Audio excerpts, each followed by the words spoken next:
Assassin's Promise by Thomas Woodward. Chapter 51. I looked down at the city. A faint glow, like blue fire, etched the lines of the buildings, falling hundreds of spans beneath me. I gasped in awe, the entire city having become a glowing beacon of sorts. Looking above, I saw an incredible spiraling arm tightly wrapping around one of the immense spires that shot into the sky for thousands of spans. Gossamer bridges of a nearly invisible substance crisscrossed the city, forming a beautiful tapestry of intersecting pathways that would have been no more visible than a single fine tangle wire above a city street on a cloudless night. Several of these ethereal bridges connected to the great spire I was currently circling. I was afraid to reach out or put weight on them for fear they would disappear with the morning mist. Indeed they might, I thought in wonder. Looking to my sides, the city fell beneath me in all its majesty. Previously clothed in shadow, the ghostly blue glowed like fairy fire out of myth, showing great domes that would no doubt be brilliant in the sun. A great staircase on the ground rose thousands of steps beneath me to a circular building, the columns binding it rising towards the heavens. Sky and sand, I breathed, still taking it all in. Bright pools of dark liquid filled enormous troughs on each end of the slanted stairway, pulling towards the very central dome. I could barely make out the green of the plant life that seemed to grow in exact patterns and symbols far below me. The wind whistled cold and clear. My body began to shiver anew, now that sleep had left me. I turned to see the faint glimmer of movement, gone now. Had I been woken by something? How had the city burst into this deathly light all of a sudden? My mind felt thick and foggy after seeing... What had I seen? My unconscious mind may still hold the images, but they had been lost to me upon waking, as so many dreams are. I looked down on my arm, reassured it was still a human appendage. Pulling my right arm out of its sleeve, I felt the now familiar burning sensation sweep across it. My blood emblazoned like a fire in the night. The reflected blue caused a strange mixing of colors on the serpent image that had been etched into my arm with my own blood. The magma heat had not lessened, but it amplified for a moment. Then the sensation was replaced with more constant pain. I felt it return like a glove, a lover that had caused pain in spite of its infatuation. I grimaced before steeling myself and covering my arm once more. I looked down and marveled at the immense city that sprawled out below me. There was life where no life had been before. I was still very high up. The wind shocked at my senses as another powerful gust hit me. It was invigorating and cold. I rubbed my arms and legs, trying to warm myself before approaching one of the gossamer strands before me. It was a tenuous thing. It appeared to stretch all the way down to the enormous circular dome, hundreds of spans below. I reached forward at one edge of the stairway in the sky, where the ghostly blue tether connected together. I held my breath, placing one finger where I saw the ethereal rope hanging. I pressed forward, not expecting to meet any resistance, but it held fast, strong as bound iron. It could not be wider than my smallest finger. Still apprehensive, I tried to push down with as much weight as possible, without forgoing my perch on the stone staircase. It gave slightly under the weight, but remained solid. Worried it would give out under me, I briefly considered the hours it had taken me to make the climb. My thoughts were interrupted by a sharp stab of hunger. If I could count on the safety of the ghostly wire cord, I could reach the inner city in minutes, not hours. The temptation was strong. How long had I dozed off, I wondered. It was still dark, but I was unsure how many hours remained before sunrise. My last fear I didn't even acknowledge fully to myself. What would happen if the gossamer thread disappeared in the morning light? I would fall. There was no chance of surviving a fall like that.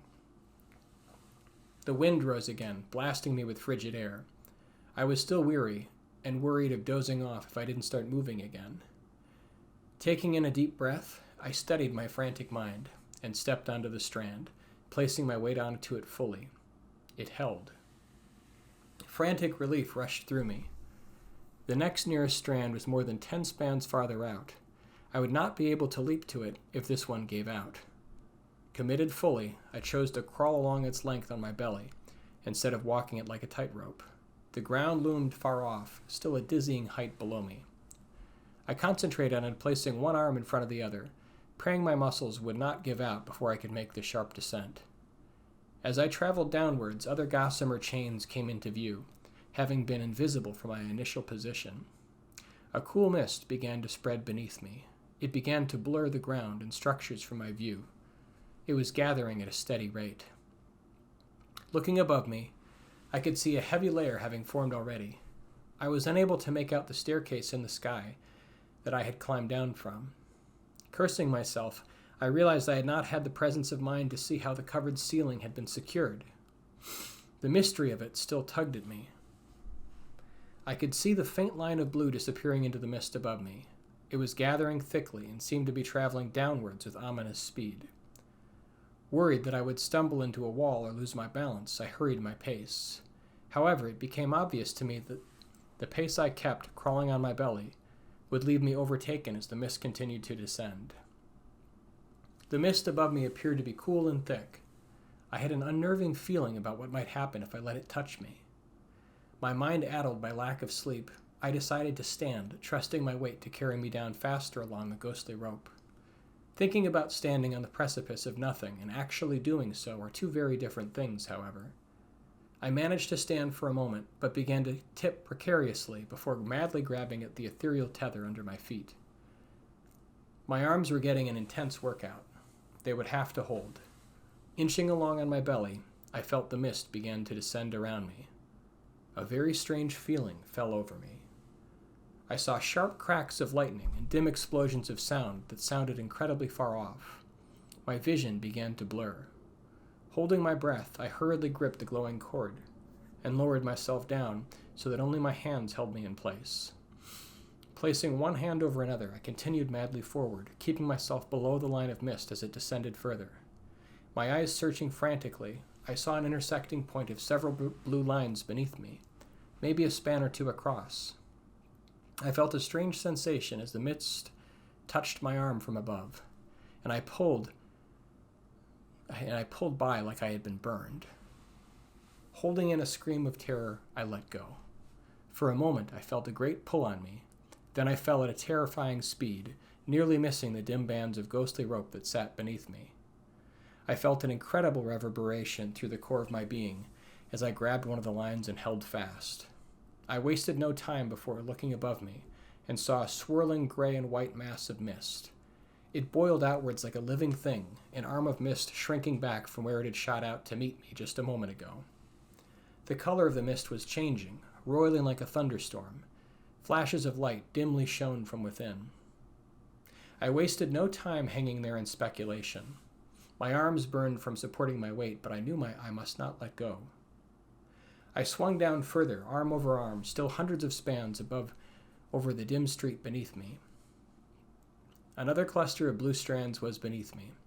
I prepared to let myself drop, but at the last moment a cloud of mist passed through it, and when it cleared away there was nothing but empty air. My arms straining, I hooked my legs on the cord and pulled myself up to a sitting position. Soon I would need to crouch to avoid the falling mist from above. Pockets of thick mist flowed beneath me as well, the same ghostly images almost pushing through them. It seemed as if a storm raged inside them, but could not be heard from where I sat.